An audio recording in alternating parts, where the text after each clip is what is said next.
and I'm joined now by legendary chess grandmaster and very outspoken Putin critic, Garry Kasparov. Garry is also the chairman of the Human Rights Foundation and the Renewed Democracy Initiative. Garry, you recently made the point that Vladimir Putin is not playing chess here, he's playing poker, and you think he is bluffing.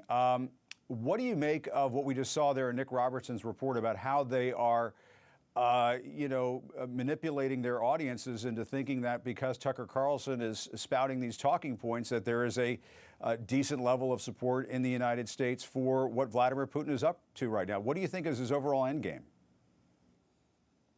Tucker Carlson or Vladimir Putin? It's a good question. Both. Tucker Carlson has become a mouthpiece of Russian propaganda. Yes, he's all over the place. And that's the gift from heaven for Putin's propaganda machine. Now they can quote, as they see, a legitimate host of a big talk show who can address nearly half of American households. And his views are, to say pro-Russian is not correct because it's pro-Putin. Russia has no interest of fighting this war against Ukraine, has no interest of subduing neighboring nations and continuing this suicidal, aggressive Vladimir Putin's policies.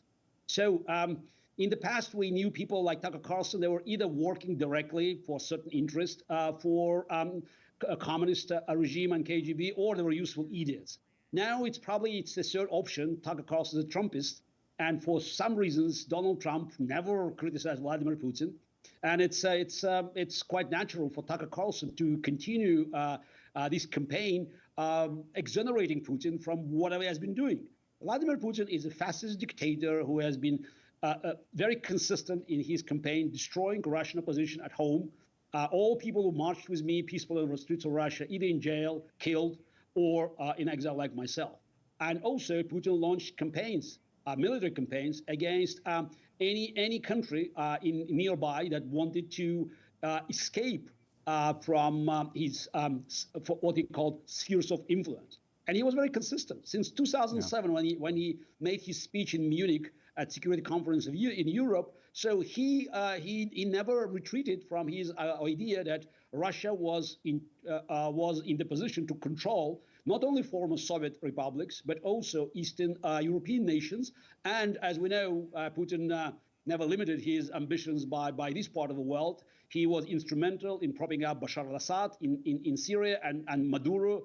And Russia has never ceased supporting North Korean dictator. And Garry, do you think that is why the U.S. is taking Vladimir Putin so seriously to some extent? Because if they were just to come out and do what you're doing right now and call Putin's bluff, wouldn't Putin be tempted to puff out his chest and say, no, I am serious, and then do something? I mean, can you talk about how very delicate that proposition is for the U.S. administration? Yeah, it is delicate, but let's not forget, that's already fourth U.S. administration that dealt with Putin's problem, and only now they show some seriousness. Because simply increasing the degree and tone threats, it doesn't change Putin's calculations if he doesn't believe you. And let's not forget, Putin, as every dictator, he never asks why, it's always why not. So what can stop Putin from attacking Ukraine or doing similar things is a prohibitive cost. And only actions will change Putin's calculations. So right now, he's contemplating whether to take American threats seriously, because while this administration stepped up by cementing opposition to Putin and trying to bring European allies, which is not easy, considering the corruption, Putin's corruption in Germany and in few other European countries. But it's still, in my view, it's not enough, because we still lacking a document that will clearly state that any aggressive action against Ukraine will trigger new sanctions. There's a big talk, but Putin has to calculate whether the price, both economic and also in body bags coming back to Russia from Ukraine invasion, would be too high for him. And we were just talking about Fox's Tucker Carlson and the pro-Russian sentiment, or pro-Putin sentiment that I guess you described it as, that he's been spinning on the air. Let's do another taste of that. Let's get another taste of that and talk about it on the other side. So at this point, NATO exists primarily to torment Vladimir Putin, who, whatever his many faults, has no intention of invading Western Europe. Is our most dangerous enemy, they scream. We can't let him hurt Ukraine. So it turns out Russiagate was actually more effective even than we'd realized. The Steele dossier has been debunked, but in Washington, the theme remains in force. Russia, Russia, Russia, Russia is bad. The fact is, Ukraine is strategically irrelevant to the United States. No rational person could defend a war with Russia over Ukraine. And Gary, as you know, U.S. policy, especially for Republicans who revered Ronald Reagan, was always about preventing the expansion of Russia or the Soviet Union, I guess, during the Cold War. And, you know, you were mentioning earlier that there have been moments throughout, you know, recent Russian history where you've seen American media figures and so on say things that, you know, and those things would be manipulated by Kremlin state television. But have you ever seen somebody as high profile and as popular as Tucker Carlson, somebody who has the reach of Tucker Carlson, to spout this kind of propaganda, these kind of pro-Putin talking points to this effect? It seems to me that we've never really seen anything like this before from the American side. You're right. Not that I've never seen it. I never could have imagined that I would the day would come and I would be discussing with you this topic.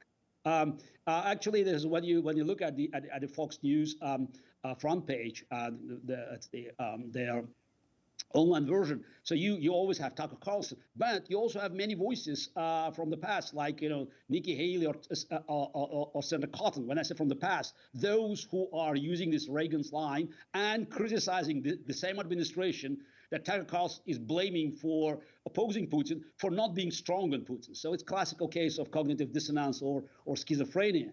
But it's extremely dangerous, and of course, you know, Tucker Carlson has been fully promoted on Russian television. But when he says, you know, that Ukraine is irrelevant, it's wrong. It's not just because Ukraine it's a 45 million nation and it's not a buffer state. This is not a geopolitical bargaining chip.